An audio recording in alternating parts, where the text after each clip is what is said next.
हरि ओम। ओम नमो नारायण।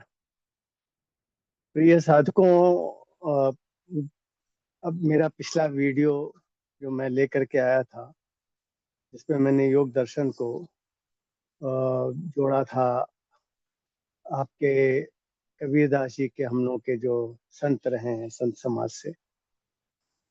प्रेमी ढूंढत मैं फिरूं, प्रेमी मिले न कोई, प्रेमी को प्रेमी मिले, तब सब विषमृत हो। इसको चर्चा कर रहा था, उससे कुछ दिनों पूर्व से सस्टेनेबिलिटी सस्टेनेबिलिटी पे बहुत सारी बातें चल रही हैं। सस्टेनेबिलिटी का अर्थ है स्थिरता या संधारणीयता, और इसके और भी पर्यायवाची हैं, अर्थ हैं टिकाऊ, दीर्घकालिक। सस्टेनेबल डेवलपमेंट का अभिप्राय हुआ सतत विकास, सस्टेनेबल ग्रोथ, सतत वृद्धि। सस्टेनेबल एनवायरनमेंट मीन्स स्थिर संधारणीय वातावरण। ये सब बातें करते हैं हम लोग। सस्टेनेबिलिटी की आजकल दुकान खुल गई है। सस्टेनेबिलिटी पे बहुत सारी चर्चाएं हो रही हैं। सस्टेनेबिलिटी पे चर्चा, उस पे काम करना बहुत अच्छी बात है। और सस्टेनेबिलिटी के लिए प्रयासरत रहना और उस पे लगे रहना, शब्दों के साथ साथ भौतिक स्थल पे, इस सामाजिक स्तर पे, वो और भी अधिक महत्वपूर्ण है। ऐसे में हम अध्यात्म को और योग दर्शन को सस्टेनेबिलिटी से कैसे जोड़ते हैं, कैसे देखते हैं, ये प्रत्येक व्यक्ति के अपने अपने ऊपर निर्भर करता है। और अपने सोच, अपने दृष्टि, अपने विचारों पे निर्भर होती है सारी चीजें। सतत मैं एक सस्टेनेबिलिटी के समूह से जुड़ा हुआ हूँ। वहाँ पे जो विचार आते हैं, सारी चीज आते हैं, कई बार तो सस्टेनेबिलिटी से उनका कोई संबंध नहीं होता है। परंतु आप जब योग दर्शन से संबंधित या प्राणायाम से, ध्यान की यात्रा से संबंधित उसमें वीडियो डाल देते हैं, तो बहुत से लोगों को वो एक चीज, एक वो जो ऐसे संदेश हैं, वो सस्टेनेबिलिटी से अलग हट करके लगते हैं। इसलिए मुझे जो है ये एक वीडियो फिर से लेकर के आना पड़ा सस्टेनेबिलिटी का। और संभवतः हो सकता है कि सस्टेनेबिलिटी को लेकर के और योग दर्शन और अध्यात्म को लेकर के कुछ और वीडियो आए। कहे कि समाज में जो हो रहा है वो हम सभी साधकों का प्रयास है उस पर कार्य करना। सस्टेनेबिलिटी का जैसे मैंने अभी अर्थ बताया कि स्थिरता, संधारणीयता, या फिर टिकाऊ या दीर्घकालिक, ये सस्टेनेबिलिटी के अर्थ हैं, जिसको कि हम अपने उससे जोड़ सकते हैं। या सतत विकास, सस्टेनेबल डेवलपमेंट। सस्टेनेबल डेवलपमेंट की हर जगह बात हो रही है, सस्टेनेबिलिटी की बात हो रही है। Plastic reduction, recycle, reuse, waste management, सारी चीजें आ रही हैं। परंतु इसमें सबसे महत्वपूर्ण इकाई क्या है? प्लास्टिक या पानी, इसका अंधाधुंध शोषण और प्रदूषण हो रहा है, और संभवतः जानबूझ करके हो रहा हो या जाने अनजाने में हो रहा हो। दोनों शब्द बोल रहा हूँ, जाने अनजाने, जान करके भी अनजान बन करके, या अनजाने रूप में जान करके हम ऐसे काम कर रहे हैं, हमें इसके बारे में, इसके दुष्परिणामों के बारे में हमें पता ही नहीं है।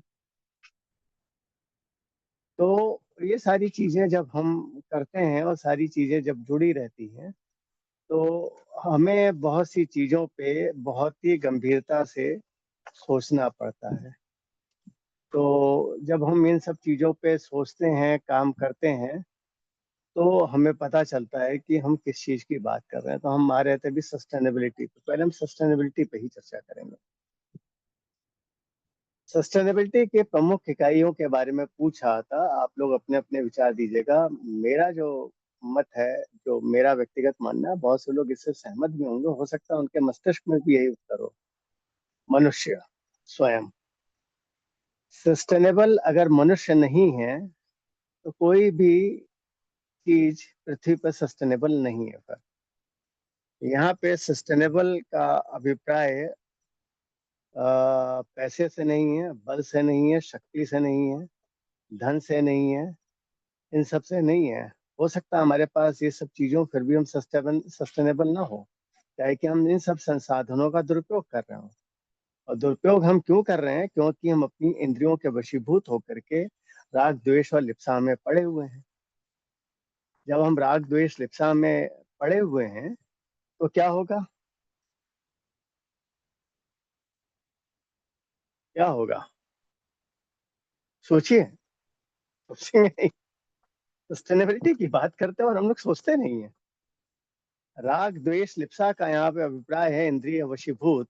हम अधिक से अधिक संसाधन को या तो अपने पास रखने का प्रयास करेंगे, या जोड़ने का प्रयास करेंगे, या फिर उसको अंधाधुन खर्च करने का प्रयास करेंगे, या फिर यूं कहें कि हम बात तो करेंगे लेकिन वास्तविक जीवन में हमारे क्या व्यवहार में ये चीज है।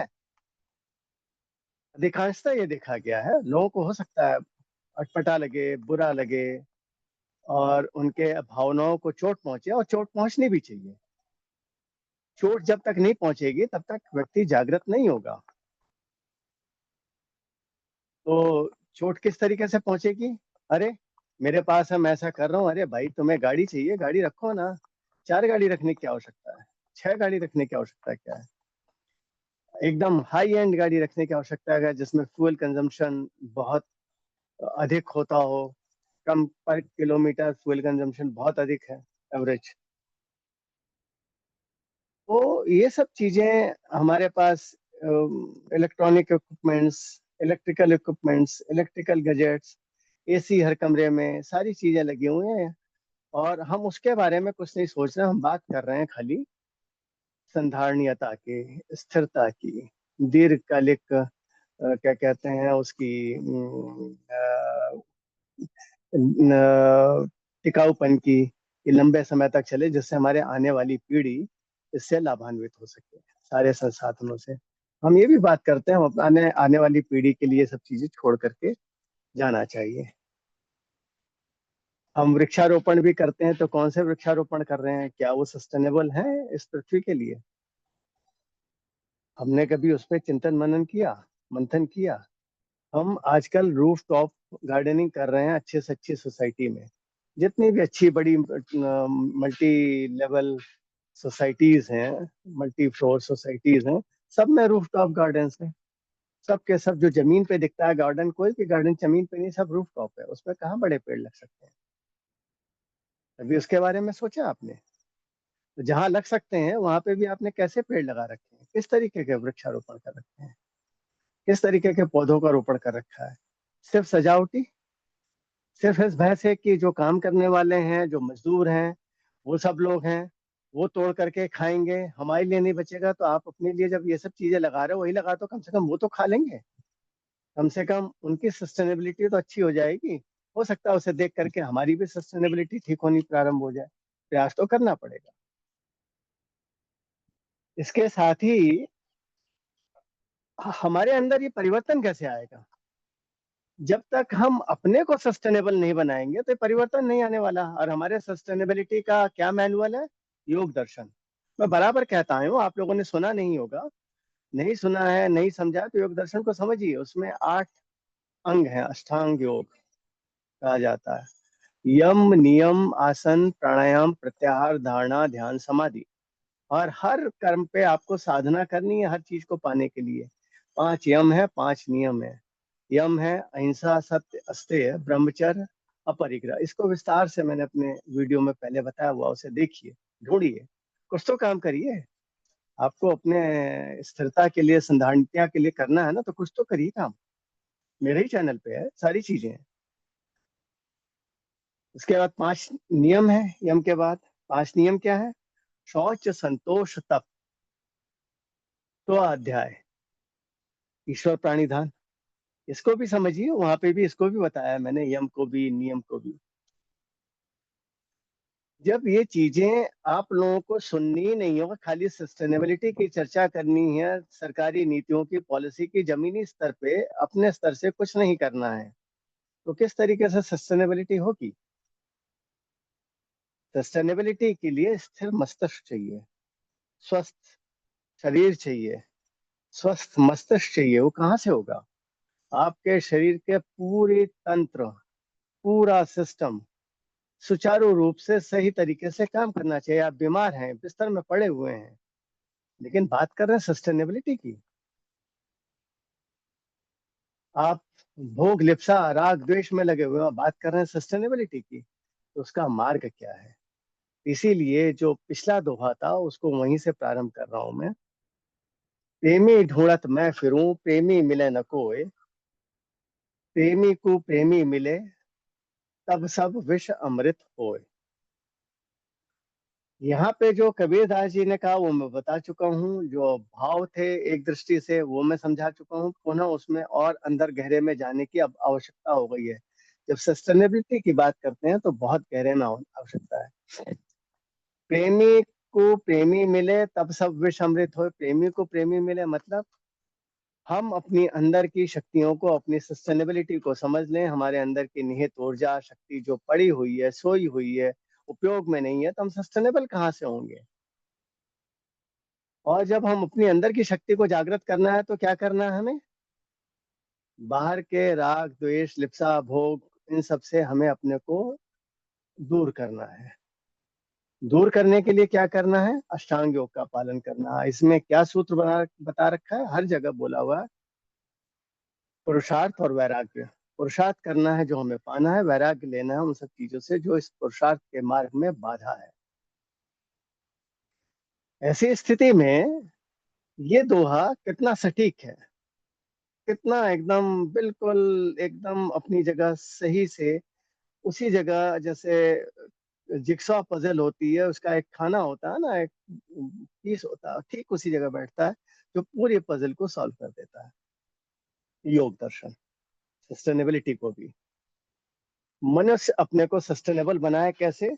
वो यम नियम आसन प्राणायाम प्रत्याहार धारणा ध्यान समाधि सबके लिए साधना करे, मेहनत करे, प्रयास करे, उसमें स्थिर रहे और समर्पित रहे। सब चीजों को मिला करके साधना होती है, तब ये सारे अंग मिलते हैं, ऐसे नहीं मिलते। अब प्रेमी को प्रेमी मिले तब सब विष अमृत हो। जब मेरे अंदर की जो ईश्वरीय तत्व है उसको ढूंढने के लिए जब मैं आऊंगा, तो जो परम सत्य है जिसकी हम सस्टेनेबिलिटी की बात कर रहे हैं, long term sustainability, sustainable development, तब वहां से हमें समझ में आएगा। तब हम जब ध्यानावस्था में आकर के उस चीज को समझेंगे करेंगे, तब हमें समझ में आएगा कि ये वास्तविक रूप से ये होना चाहिए और हमारा ये उत्तरदायित्व। मैं कहना तो नहीं चाहता हूँ, लेकिन अब यहाँ पे कहना ही पड़ेगा। मेरा कार्यालय मेरे घर से एकदम करीब 700 800 या 1 किलोमीटर के अंतर्गत है। मैं पैदल आता जाता हूँ अपना झोला अपने संग टांग करके। बहुत से लोगों ने देखा भी है और देखते हैं रोज। हम बगल 1 किलोमीटर 1.5 किलोमीटर 2 किलोमीटर, मैं 2.5 किलोमीटर तक जब मेरा ऑफिस दूर था मैं पैदल जाता था या साइकिल से जाता था। वहां से जाना है, उपयोग करना है तो बहुत लंबा दूर जाना है और कई सादे साधन है, तब वाहन का उपयोग। नहीं तो मेट्रो है, रेल है, सारी चीजें हैं, सारी सुविधा है। लेकिन हमारा स्टेटस है कि हमने अपने को योग दर्शन की दृष्टि से देखा ही नहीं है। जब नहीं देखा है तो हम बात कर रहे हैं सस्टेनेबिलिटी की।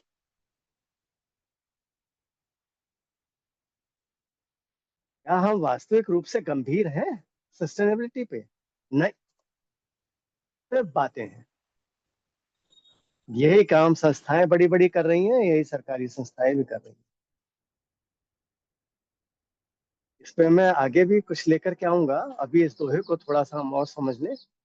तो ये जो दोहा है इसका प्रारंभ होता है, प्रेमी ढूंढत मैं फिरूं, प्रेमी मिले न कोई, प्रेमी को प्रेमी मिले तब सब विष अमृत हो। अब इसको, प्रेमी को प्रेमी मिले, मैं प्रेमी को ढूंढ रहा हूँ लेकिन प्रेमी नहीं मिल रहा है, क्योंकि मैं इंद्रियों के वशीभूत हूँ। मैं अपने राग द्वेष लिप्सा से ऊपर नहीं उठा हूँ। और जब इनसे ऊपर उठता हूँ तब प्रेमी को प्रेमी मिले तब सब विष अमृत हो।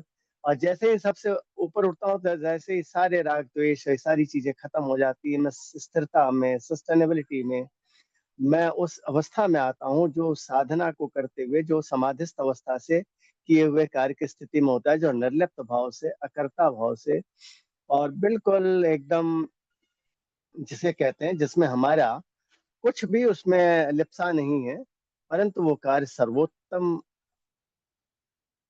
स्थिति का है। और जब हम उस स्थिति में और अधिक प्रयास करते हैं, साधना करते हैं, तो समाधिस्थ अवस्था से किए हुए कार्य होते हैं। समाधिस्थ अवस्था से आप यहाँ पे समाधि लेकर के शरीर त्यागना नहीं है। मस्तिष्क पे जरा और काम करिए। समाधि जो बना दिया है लोगों ने समाधिस्थ अवस्था में, मतलब आप जब उस गंभीर चिंतन मनन की स्थिति में हो, जब कार्य कर रहे हैं, तो पूरा आपका पूरा जिसे कहते हैं पूर्ण केंद्रण उसी कार्य पे है, उसके हर बिंदु पे है, जिससे कि वो कार्य अपने सर्वोत्तम स्थिति में हो स्वभावतः। वो समाधिस्थ अवस्था हुई। और ध्यानावस्था में जब हम वहां पे अपने को फोकस करके कंसंट्रेट करके बेस्ट वे में काम कर रहे हैं, दी बेस्ट, उससे बढ़िया नहीं हो सकता है। यही थोड़ा सा अंतर है कि समाधिस्थ अवस्था में हमें वो फोकस जो है एक दयानंदनी का अंग बन गया है। अब हमें वो विशेष ध्यान नहीं देना, वो बना हुआ है। क्या है कि हम धारणा ध्यान ध्यान की स्थिति से ऊपर आ गए हैं। वो एक उसका अंग है समाधिस्थ अवस्था में जब हम कार्य कर रहे हैं। तो इस अब दोहे को अब हम इस भाव से समझते हैं, प्रेमी को प्रेमी मिले तब सब विष अमृत होए। जैसे ही हम अपने अंदर के शक्तियों को बाहरी शक्तियों से जोड़ा, इंद्रियों की आवश्यकता है अंदर की शक्तियों को भी समझने का, सुनने का, उनको मनन करने का, सारी आवश्यकता है, मन की, बुद्धि की, चित्त की, सभी इंद्रियों की। कान से सुनना, आंखों से बंद, आंखों बंद करके अपनी अंदर की आंखों से उसे देखें, अपनी नासिका को अंदर की तरफ ले जा करके उसको अंदर की खुशबू को लें, जो अंदर खुशबू उठ रही है, अपने आंख नाक कान स्पर्श, उसको अंदर स्पर्श करें, उस स्पर्श को अनुभव करें अंदर की अनुभूतियों से, सारे के सारी चीजों को हम उसमें करें। तब हम प्रेमी को प्रेमी मिले, तब ये जो हमारी सारी चीजें एक दूसरे से मिलेंगे, तो कोई राग द्वेष लिप्सा नहीं, तब सब विष जो है अमृत हो जाएगा। फिर ऐसे में प्रेमी ढूंढत मैं फिरूं, प्रेमी मिले ना कोई। फिर ऐसा मैं जो प्रेमी ढूंढ रहा हूँ, वो प्रेमी अब मुझे बाहर कहाँ मिलेगा, वो तो मेरे अंदर ही है। जब मैंने अंदर पा लिया तो प्रेमी मुझे बाहर नहीं मिलेगा, क्यों मिलेगा? प्रेमी ढूंढत मैं फिरूं, प्रेमी मिले ना कोई। अब मैं बाहर प्रेमी ढूंढ रहा हूँ तो ये तो अत्यंत विशेष हास्यास्पद स्थिति होगी। ये तो वही वाली बात हुई ना कालिदास वाली, कि उनको ज्ञान से पहले जिस डाली पे बैठे हैं वही डाली काट रहे हैं।